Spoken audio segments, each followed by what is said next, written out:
nós respiramos a tua fidelidade e eu só estou aqui porque tu és fiel.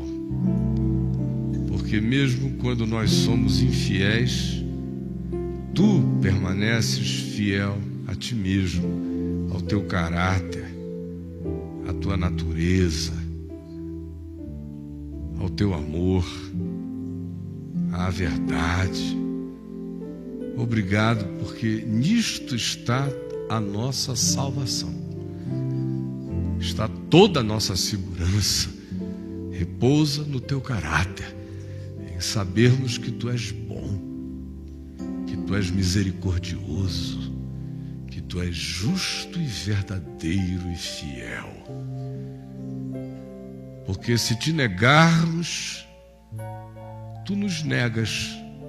Mas se somos infiéis, tu permaneces fiel, porque não podes negar-te a ti mesmo. Por favor, que no nosso coração a compreensão da tua fidelidade, da tua não alteração, manifestas de maneira tão claras nos princípios que regem toda essa criação, que não muda as órbitas, que nos permite a previsibilidade de dia, semana, mês, ano, estações, que bem retratam a tua fidelidade apesar da agressão humana, apesar de nós sermos demônios contra a natureza, tu permaneces fiel. Quanto mais fiel ainda és na palavra eterna, naquela cerca da qual tu dizes que passará o céu, a terra e tudo que neles há, mas a tua palavra não passará. A palavra da salvação, a palavra da garantia, da nossa eternidade em ti. Por favor, enche-nos de paz, paz na tua fidelidade, na tua imutabilidade, sabendo quem tu és. Permite-nos descansarmos em ti, apesar de nós sermos quem nós somos. Em nome de Jesus. Amém. Podem se assentar. Olhem, queridos, abram comigo na carta de Paulo aos Romanos, no capítulo 12. Carta do apóstolo Paulo aos Romanos, no capítulo 12. Se você chega aí ao capítulo 12, você vê que os versos finais do capítulo 11, começando no verso 33, estão logo acima. Na realidade, essa separação em negritos e essa marcação de capítulos é uma capitulação humana à vontade de ajudar o indivíduo a dividir e organizar melhor a compreensão. Na maioria das vezes, atrapalha. Eu diria que, historicamente falando, a humanidade, e eu espero um dia poder fazer isso antes de partir, venha ganhar uma Bíblia impressa, sem capítulos e sem versículos, só com livros, os 66. Vocês vão ver a diferença que vai fazer a leitura. Porque os negritos ali, eles seccionam a lógica das explanações. E como os negritos foram considerados por nós, por causa de ignorância religiosa, tem gente que pensa que até a capa é santa, sagrada, sei lá o quê, que as máquinas que imprimem isso nas sociedades bíblicas são máquinas ungidas com óleo, alguma coisa assim, e não é nada disso. Então, O negrito, pela nossa ignorância, funciona atrapalhando a sequência. O capítulo também tem certas coisas que eu só compreendo na Escritura se eu não parar a leitura. Porque se eu entender que devo começar de um certo ponto para frente, frequentemente eu perco o sentido do que foi dito antes, que agora começa a ganhar consequência. Às vezes a gente lê só as conclusões, por causa do negrito. Ou às vezes a gente lê só as introduções, por causa dos negritos. Pouca gente lê tudo.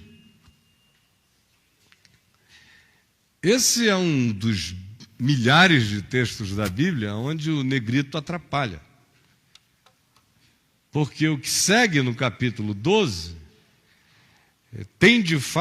é de fato, a culminância, o fechamento prático de tudo quanto Paulo tinha dito antes. Começando basicamente no capítulo 9, ele evolui, 10, chega aqui ao 11, vai se embasbacando, vai quase que pintando o chão contra ele mesmo, fica numa situação de encurralamento diante do que ele vai pensando e divisando sobre a soberania de Deus, a majestade de Deus, a grandeza de Deus, conforme ele percebeu, discerniu, intuiu, entendeu e recebeu como revelação. E ele expressa isso. E chega aqui no capítulo 11, no verso 33, ele explode numa adoração pessoal diante do que ele vinha retratando. Por exemplo, no verso 32, ele diz: porque Deus a todos encerrou na desobediência a fim de usar de misericórdia para com todos. Essa foi uma saída final de Paulo, depois que ele começou a pintar o chão contra si mesmo, ficou numa situação que ele não tinha mais para onde ir. Aí ele disse: quer saber? Todo mundo foi colocado em desobediência só para Deus usar de bondade para com todos. Aí quando ele diz isso, de que até a desobediência humana redunda em revelação da bondade de Deus, redunda na extravagância do amor divino, aí ele celebra, ó profundidade da riqueza, tanto da sabedoria como do conhecimento de Deus. Quão insondáveis são os seus juízos e quão inescrutáveis os seus caminhos. Quem conheceu a mente do Senhor? Ou quem foi o seu conselheiro? Ou quem primeiro lhe deu a ele para que lhe venha a ser restituído? Porque dele, por meio dele, para ele são todas as coisas. A ele, pois, a glória eternamente. Amém. Aí ele prossegue, sem negrito, certo? E diz: por causa disto, a palavra rogo-vos, lá no grego parakaleo, é uma evocação causal. Por causa disto, eu evoco esta lógica, esse sentido. Por causa deste amor, que é tão louco, que até a nossa desobediência redunda em manifestação da bondade dele, e por causa dessa insistência constrangedora da misericórdia de Deus sobre nós, que nos deixa nesse estado de total perplexidade, porque os caminhos dele são inescrutáveis. E por maior que seja a calamidade humana, e por mais astucioso que seja o planejar satânico contra a existência, ou a ação maligna de espíritos contra a vida, ou a revolta de criaturas contra a criação e contra o Criador, ainda assim, o amor prevalece. A misericórdia se renova. A tragédia aduba futuras gerações com consciência diferente. Arrependimentos surgem. Percepções acerca da loucura do nosso modo de existir vêm tantas vezes por causa daquilo que não esteve sob o nosso controle e calamitou-se diante de nós.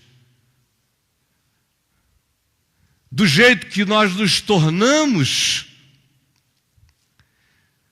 se o amor de Deus e a revelação de Deus não operam dentro do processo do nosso equívoco, nós estamos e ficamos para sempre perdidos. Mas não é assim. Ele intervém, ele participa naquilo que aos nossos sentidos parece ser a hora menos sem Deus da nossa vida, frequentemente é aquela na qual calamitosamente mais Deus está sendo Deus para a nossa vida. No sentido de abrir olhares, porque o que adianta o homem manter-se intacto de qualquer que seja a dor na história e perder a sua alma nesse processo de insensibilidade, porque foi ficando cínico nos atropelos que pratica, porque não sente nem quem atropela. Receber o retorno implacável da existência é pura bondade de Deus. Para mim é. Se eu não tivesse batido de frente em tantos paredões, mas se os tivesse atravessado, hoje eu estava pedindo aos gusanos e vermes para chegarem para lá, para ver se eu encontraria um canto de menos dor do inferno interior da minha alma.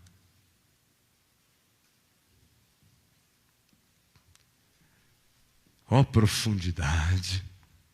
Ele encerrou todos a desobediência para usar de misericórdia para com todos. Por isso, Paulo diz, eu evoco, eu rogo. É uma palavra que também carrega a raiz do Paráclito, do Espírito Santo. Paracaleos, é um rogo que vem das entranhas, é uma evocação do Espírito dentro de nós. Paulo diz, se eu pudesse, eu meteria a mão dentro de vocês, puxaria vocês do avesso, para vocês verem e responderem ao amor de Deus. Como eu não posso, eu faço a evocação causal, eu apelo para a lógica e para o sentido do que vocês confessam como verdade para vocês, para implorar que verdade seja então. Rogo-vos, pois, irmãos, por causa de quem Deus é, por causa das misericórdias, por causa de Deus, somente Deus, da sua fidelidade, porque somos infiéis, Ele permanece fiel e não pode negar-se a si mesmo. Por causa disso, eu vos rogo, eu vos peço que apresenteis. E outra vez a palavra no Novo Testamento grego carrega o sentido de uma oferta única. de uma vez para sempre. Resolvam isso de uma vez. Peço-vos, com base na evocação do sentido da vida, do que vocês confessam como sentido da vida, que vocês entreguem. Então, que apresentem voluntariamente, constrangidos exclusivamente pelo amor de Deus, apresentem os vossos corpos. E na realidade, Paulo não está falando de apresentar a carne, o corpo só. Eu sou um espírito que habito esse corpo. Se eu apresentar só o meu corpo e não apresentar o meu espírito, eu não apresentei nada. De modo que quando ele está falando de apresentar os corpos, ele não está dizendo nada farisaico do tipo, não pegue nisso, não toque aquilo, não pise ali, cuidado o olhinho com que vê, não está, cuidado mãozinha com que pega, o Salvador do céu está olhando para você, cuidado o olho, boca, mão e pé. Não. Ele está dizendo, quando apresenteis os vossos corpos, está dizendo, apresenteis a vossa compleição histórica, a vossa concreção debaixo do sol, a vossa expressão plena, o vosso ser perceptível, todo ele, que expressa-se na história de modo final pelo movimento da expressão física e sensorial, mas ele está falando do homem história, não do corpo da gente, do nosso ser como um todo, do corpo espiritual, do meu corpo de significado. Apresente, entregue o sentido da sua vida de uma vez para sempre ao altar de Deus. Apresenteis os vossos corpos uma única e decidida e definitiva vez, portanto, para sempre, como sacrifício vivo, santo e agradável a Deus, que é o vosso culto racional. Ou seja, que é a única coisa lógica a fazer. Se você diz que Deus é amor, você diz? Você diz? Amém? Que Ele é misericórdia, você diz? Que Ele é justiça, graça e bondade, amém? Se você diz que a salvação dEle não retrocede, é firme e é fiel, você diz que o perdão dEle é real, que Jesus levou sobre si todas as nossas iniquidades. Você crê nisso? Crê que Ele ressuscitou de entre os mortos? Crê que Ele voltará para a calamidade humana e haverá novo céu e nova terra? Amém? Crê que você já passou da morte para a vida? Então Paulo diz, se é assim, se a misericórdia é essa, se a confissão é essa, eu imploro que vocês desidiotizem a existência de vocês. Porque a única coisa racional para quem diz que crê nisso tudo é apresentar-se inteiro, total, pleno, como um sacrifício vivo, santo e agradável a Deus, que é o nosso culto racional. É a lógica da vida de uma pessoa que confessa o que você diz que confessa. Paulo diz, confessa? Então se entregue de uma vez. Vamos parar com essa titubeância, com essa tergiversância, com esse ir e vir, com essas consagrações, com essas apresentações. Todo mundo que eu vejo separar de vez em quando uma semana de consagração, eu sei que não tem vida com Deus. Sinceramente, Porque quem tem vida com Deus não tem semanas especiais de consagração, tem uma vida no altar. Como Paulo está dizendo ali, apresentei de uma vez para sempre.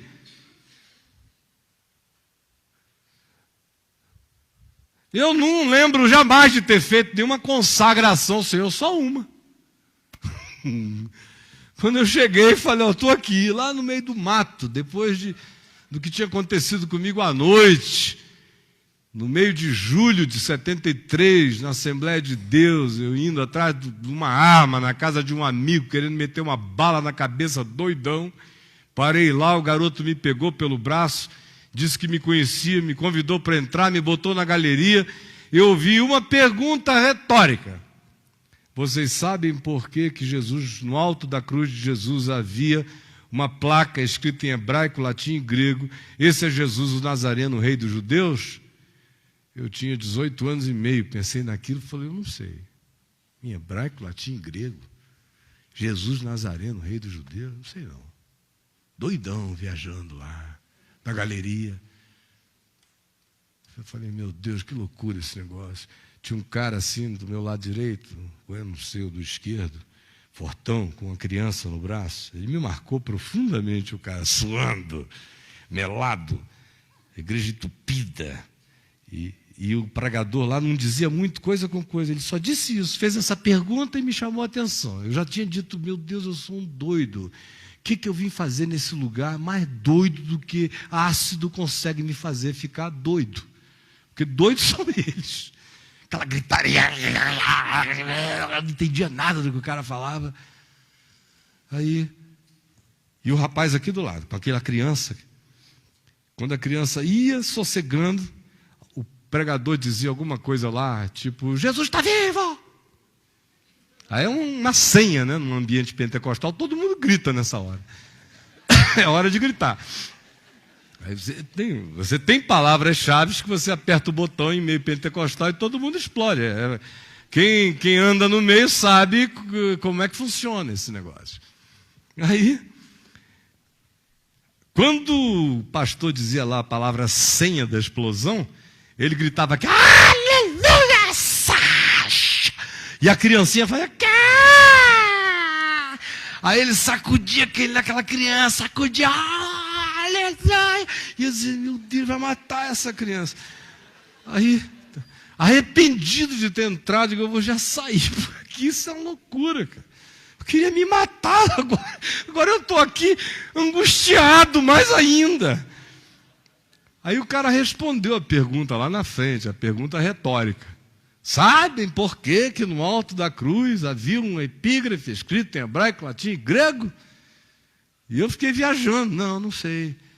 Aí ele disse, é porque Deus queria que o mundo inteiro soubesse. Porque o grego era a língua da filosofia, o latim era a língua dos romanos da política, o hebraico era a língua do único monoteísmo da terra. Ele fez lá as ilações dele, que era tudo ilação mesmo, e falou isso. Mas para mim, era tudo que eu precisava. Olha só, quando você está afim, a viagem é sua.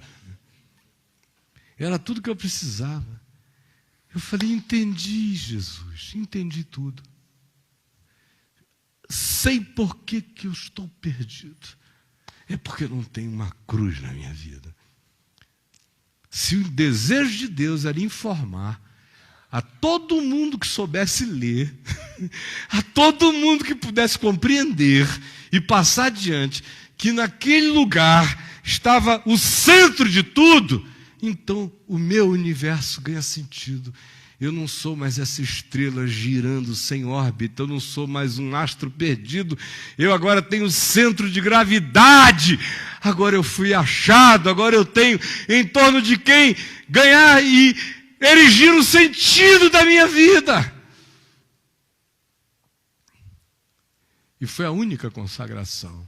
No dia seguinte eu saí dali, à noite eu fiquei semi-possesso por um espírito maligno, que tentou me possuir, e meu pai entrou no quarto, e eu estava jogado de um lado para o outro no chão, e ele repreendeu aquilo em nome de Jesus, E eu não tinha perdido a capacidade mental e da minha percepção pessoal, mas fiquei completamente sob sujeição de algo que eu não conseguia controlar sob hipótese alguma.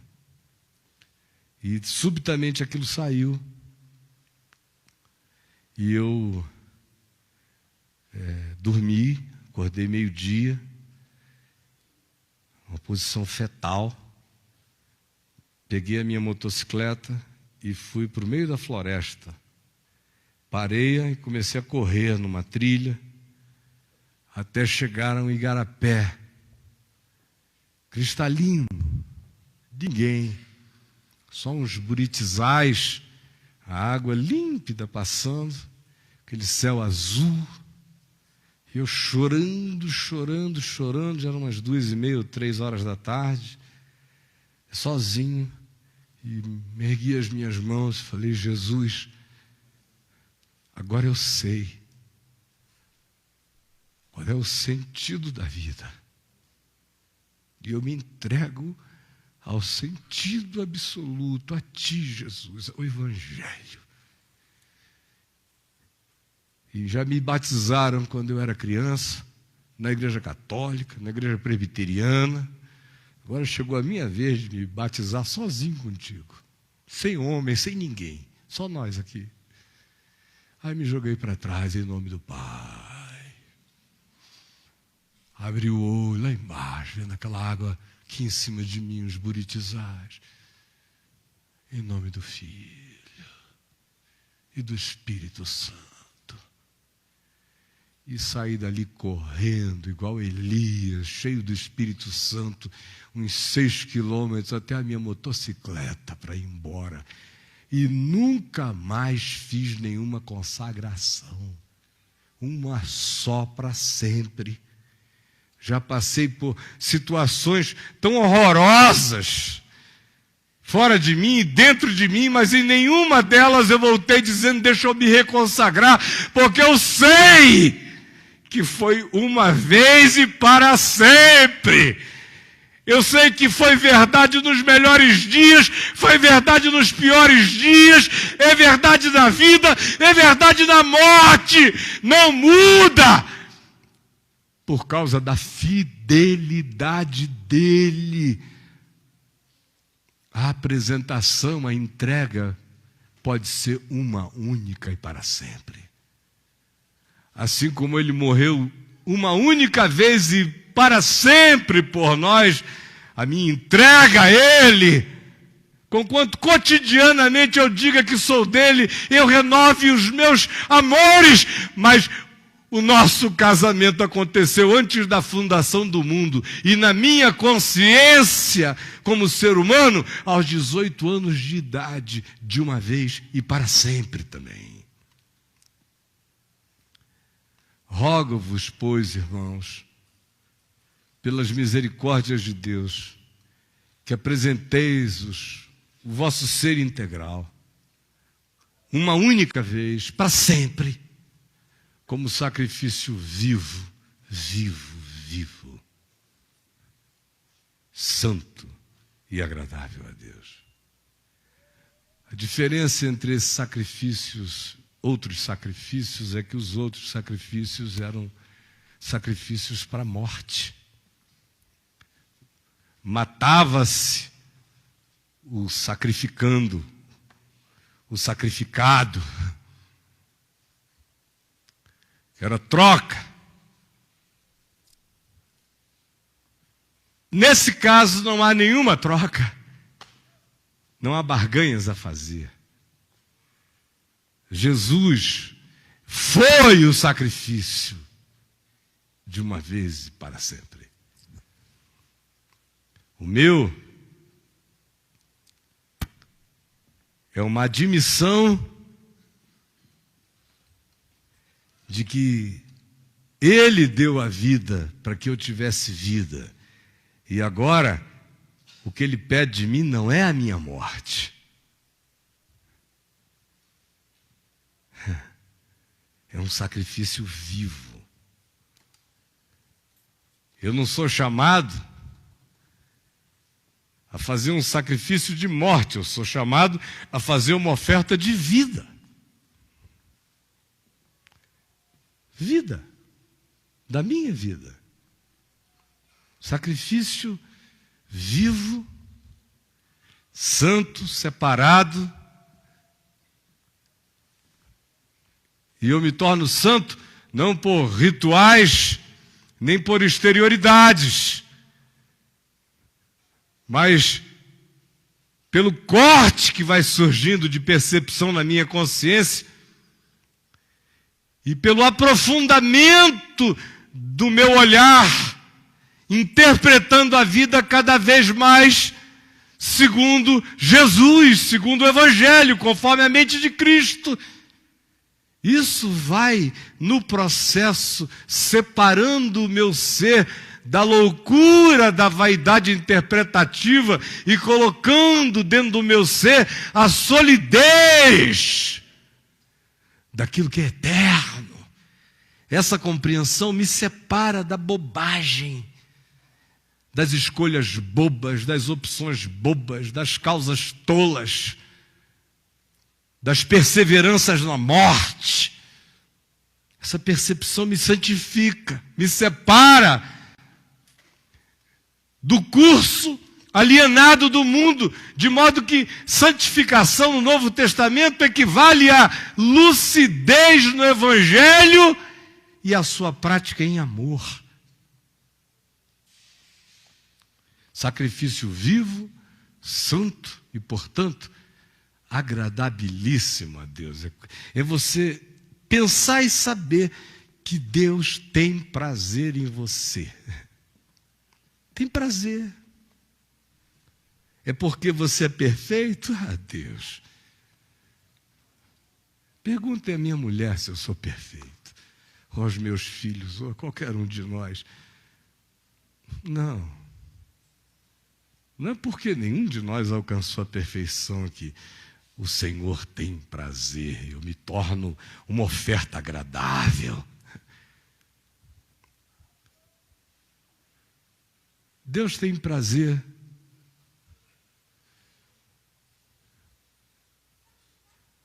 na sinceridade vivida sob o sangue do Cordeiro, sob o sangue de Jesus. Repita isso comigo. Deus tem prazer na sinceridade vivida sob o sangue de Jesus. Isso que Deus tem prazer.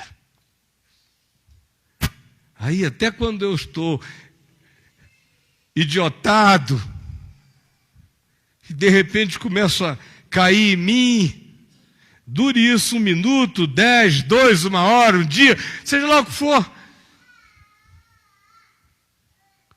Quando a luz começa a entrar e o meu coração se curva e eu me quebranto e eu reconheço com toda a sinceridade, até voltando da minha calamidade, eu encontro o sorriso do Pai.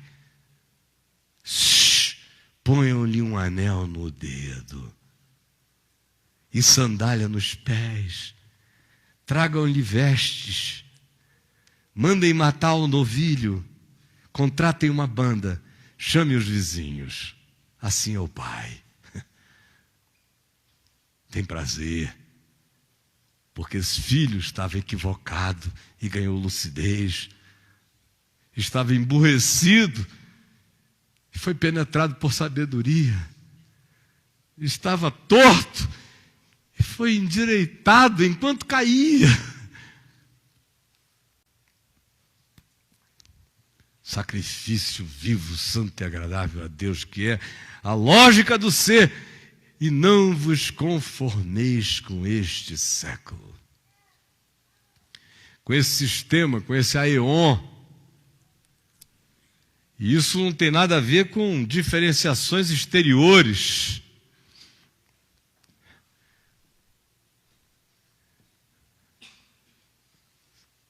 Como o povo diz por aí, a gente reconhece um crente pelo andar. Não, você reconhece um fanático religioso, realmente.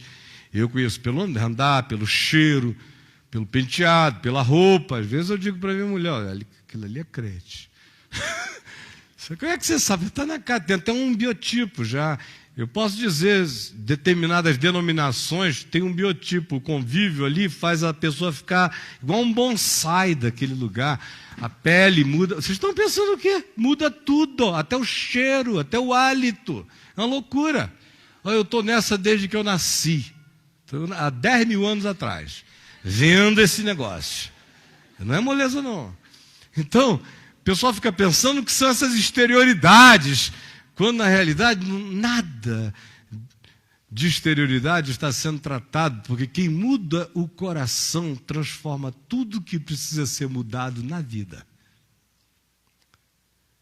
Quem não muda o coração pode mudar o que quiser em qualquer outra dimensão da existência e nada se alterará em você. Não vos conformeis, não vos deixeis moldar.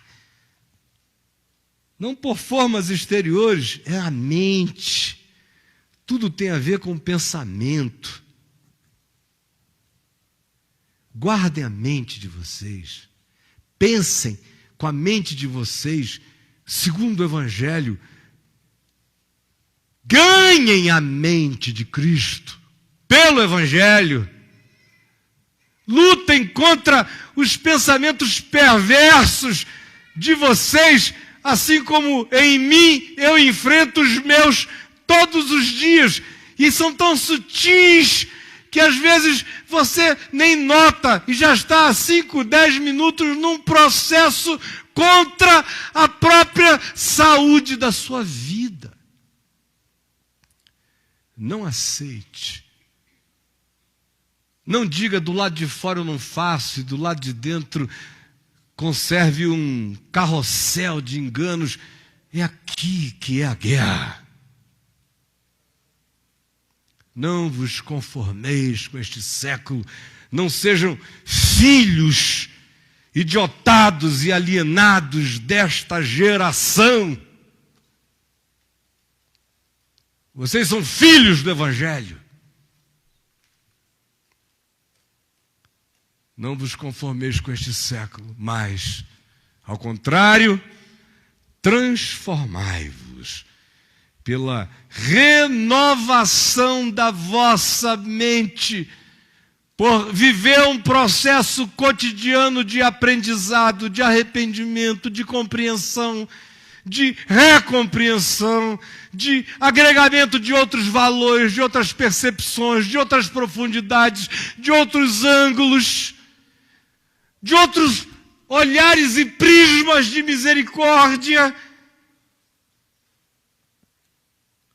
Transformai-vos pela renovação da mente no Evangelho, pela prática do amor, do perdão, pela confissão, pela metanoia, pela vigilância pessoal constante, vendo em que estado a gente está. É tão sutil.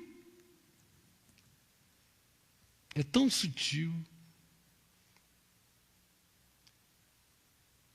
Às vezes um tema que fica recorrente na sua vida 1 semana, 2 semanas, 1 mês, muda seu processo mental, emocional e começa a alterar levemente o seu processo comportamental. Depois de alguns meses, você se distanciou sem nem notar de você e sem que ninguém do lado de fora tenha que necessariamente ter notado, porque esse movimento é dentro, é no coração. Às vezes não é nada do lado de fora, é só no interior. Às vezes nem apareceu do lado de fora para ninguém, mas você já andou anos-luz dentro de você para longe da referência do amor. Transformai-vos. Isso é uma conversão cotidiana. A entrega é uma única. Apresentei os vossos corpos uma vez para sempre. Definitivo agora. O processo é cotidiano, é ininterrupto. A oferta é única. O processo não parará jamais. Todo dia. Sem entrar Jamais naquela ideia de que as coisas estão definitivamente fechadas em nós. Pobre daquele que esteja com tudo fechado dentro de si. A minha pedra angular é inamovível, é Jesus. Sobre ele a compreensão vai sendo erguida, dia a dia, me transformando, mudando a minha mente, o que vai alterar atitudes, emoções, percepções, relações. E vai também me dar a necessária perseverança para lidar comigo quando eu começo a enxergar o que em mim se afastou de mim e ainda não tive nem as mãos para pegar e conseguir trazer o que se foi para o encaixe do seu eixo.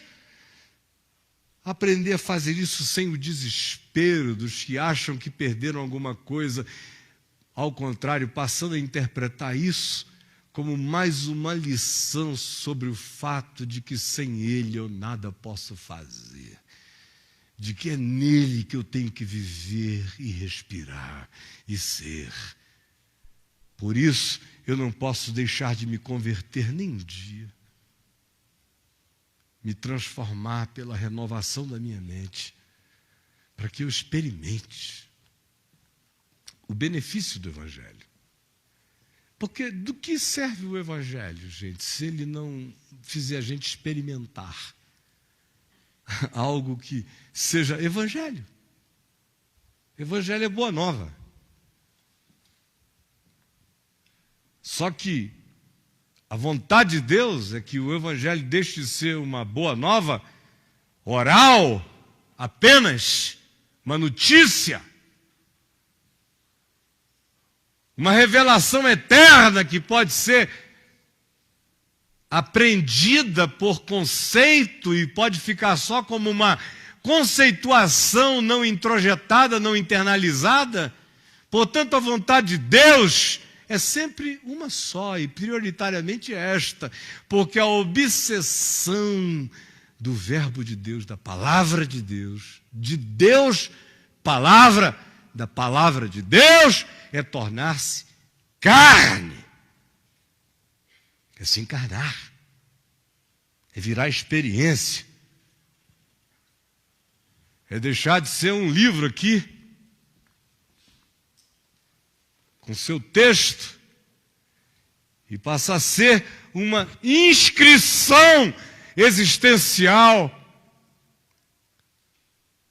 de pensamento, de reflexão, de sentimento, de interpretação,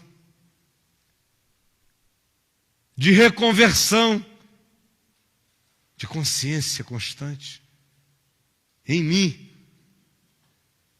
Portanto, rogo-vos, pois, irmãos, por causa das misericórdias que nos constrangem, que apresenteis para sempre, uma única vez, sem titubeio, sem retrocesso, confiantes na fidelidade de Deus, os vossos seres, as vossas expressões plenas na história, com todo o potencial de vocês, como um sacrifício de vida, como um sacrifício de lucidez, como um sacrifício de agradabilidade divina, em movimento na terra.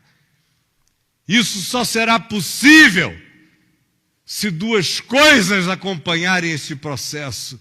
Se vocês não se conformarem, não se deixarem moldar, e se vocês permanecerem a mente num estado de renovação, no Evangelho, no Evangelho, no Evangelho, aí vocês vão experimentar a boa nova. A boa, agradável e perfeita vontade de Deus, que é o resultado do Evangelho na nossa vida. É a boa, agradável e perfeita vontade de Deus. É o fruto do Evangelho. Qual é o fruto do Evangelho? Da boa nova. Jesus disse qual era. O Espírito do Senhor Deus está sobre mim. Ele disse na sinagoga de Nazaré. Lucas capítulo 4. O Espírito do Senhor Deus está sobre mim, pelo que me ungiu para quê? Para quê? Anunciar boas novas aos quebrantados, evangelizar os pobres, outras versões dizem, pôr em liberdade oprimidos, quebrar cadeias mentais, espirituais, relacionais e culpas, desagrilhoar a alma, a consciência e anunciar que o dia de Deus chegou para todos nós. E viver esse benefício, essa paz de Deus que excede a todo entendimento. Isso é provar a boa, agradável e perfeita vontade de Deus. Com bens, sem bens, com dinheiro a mais, com dinheiro a menos, com saúde ou em fraqueza, todavia é estranho, quase inexplicável, só quem prova entende. Outro dia, essa semana à noite, creio que foi ontem à noite, a Adriana e eu saímos para andar e na nossa caminhada, nós estávamos em silêncio, no fim da jornada, nós paramos no meio da estrada e falamos um com o outro sobre como é que o nosso coração estava. E tem a ver com uma quantidade enorme de coisas em volta, não na família, não com os filhos, não com o neto, não nesse âmbito. Nesse âmbito, graças a Deus, está tudo bem. É a percepção do mundo, a percepção do planeta, a percepção da humanidade, a percepção da igreja, a percepção disso tudo que está aí, que sinceramente eu não sei como é que você vive, eu não quero que ninguém sinta o que eu sinto, mas eu sinto dores esquisitas na minha alma. Quando eu olho para o planeta, quando eu olho o que está em volta, eu sinto, eu não consigo não sentir.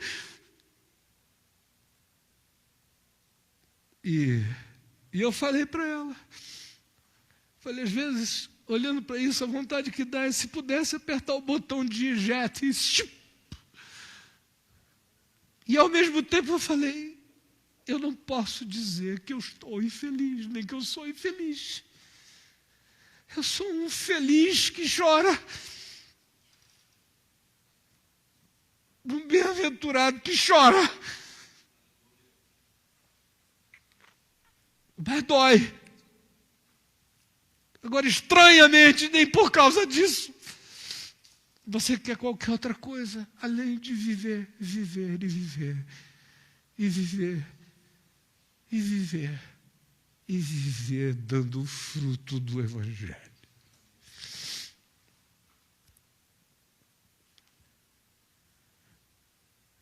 E eu vim aqui hoje, em nome de Jesus, rogar também, rogar a vocês e a mim mesmo, que apresentemos a nós mesmos com a consciência de que está apresentado de uma vez para sempre. Está apresentada a nossa vida, o nosso ser, a nossa vontade de vivos, sermos uma oferenda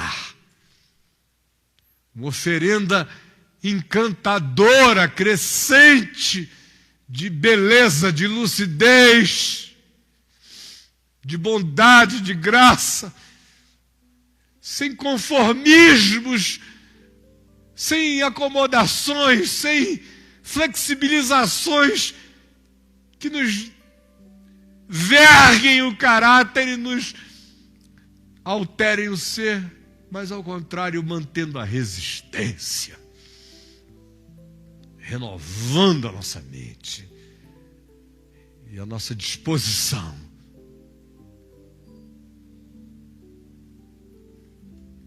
para vivermos a experiência do Evangelho. Que o Senhor quebrante o nosso coração. Do contrário, meu irmão, minha irmã, a gente sai por aqui, esquece tudo. porque o fantástico lava a nossa mente e a gente amanhece a segunda-feira na mesma vaca fria. Que o Senhor nos salve do cinismo. Vamos ficar em pé.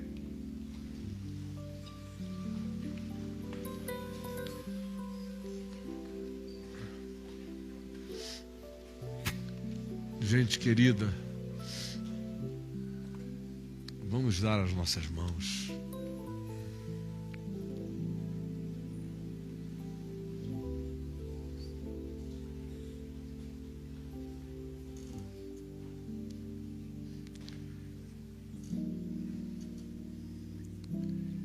Pai nosso que estás nos céus, santificado seja o teu nome. Venha o teu reino, seja feita a tua vontade, assim na terra como nos céus. O pão nosso de cada dia nos dá hoje. Perdoa as nossas dívidas, assim como nós perdoamos os nossos devedores. E não nos deixes cair em tentação, mas livra-nos do mal, pois teu é o reino, o poder e a glória para sempre. Vamos cantar o Pai Nosso agora, outra vez.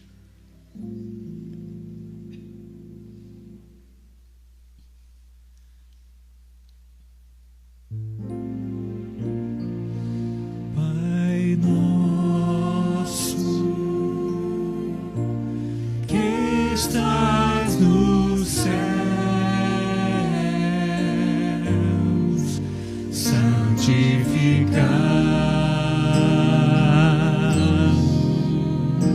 teu nome, venha o teu reino, tua vontade na terra como no céu.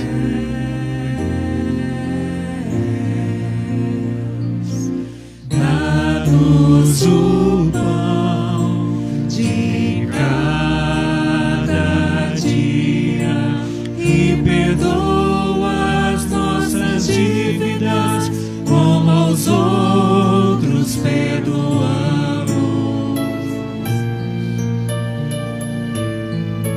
Não nos deixes cair em tentação, mas livra-nos do mal.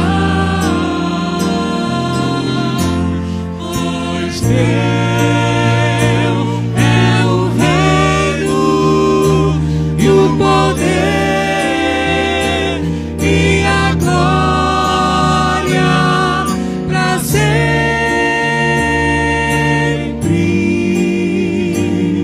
para sempre.